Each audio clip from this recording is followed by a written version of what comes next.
Kaixo lagun, gure lana gustuko baduzu egin zaitez bazkide.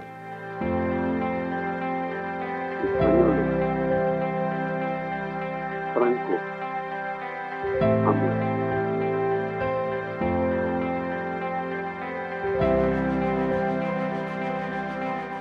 Erakusketa honen izenburua da, hemen ikusi daiteken bezala 1975 dena jokoan zegoen urtea.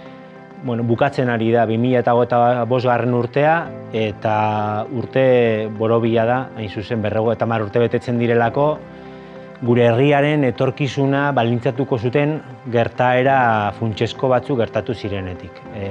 Batetik frankismoak bere burua aldatzeko, baina ez bere buruarekin bukatzeko trantsizio bat ireki zuen. Eta trantsizio horretan batetik frankismoaren azken fusilamenduak gertatu ziren. Gogoratu behar dugulako, frankismoak edo trantsizioak ez zuelako frankismoaren kontra egin, baizik eta egin zuen Euskal Matxinadaren eta frankismoaren kontra ari ziren mugimendu eta eragile sozial eta politiko desberdinen aurka.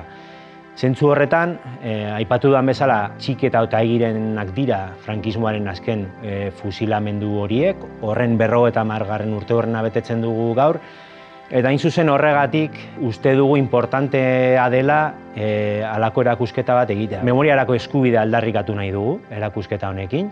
Uste dugu memoria kontatzen zaiguna oso partziala dela, ez zaigula memoria oso bat kontatzen, memoria kontatzeko modua ere oso anakronikoa dela, eta gogoratu behar dugu urte horretan, eta garai hartan frankismoaren kontrako eta frankismoarekin bukatzeko, baina haustura baten aldeko posizioak herri honetan gehiengoak zirela, eta hori ere kontatu egin behar da, garai hura ulertzeko importantea delako. Beraz, alde batetik memoriarako eskubidea aldarrikatu nahi genuen. Erakusketa hau egiten dugu ere transmisio ariketa bat egiteko.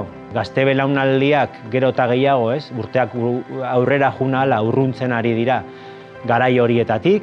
Garai horien kontakizuna eskoletan ere oso partziala da eta oso manikeoa da, eta alde horretatik ere iruditzen zaigu importantea dela testuinguru politikoan jartzea eta soziopolitikoan jartzea garai hartan gertatu ziren gertakizun guzti horiek.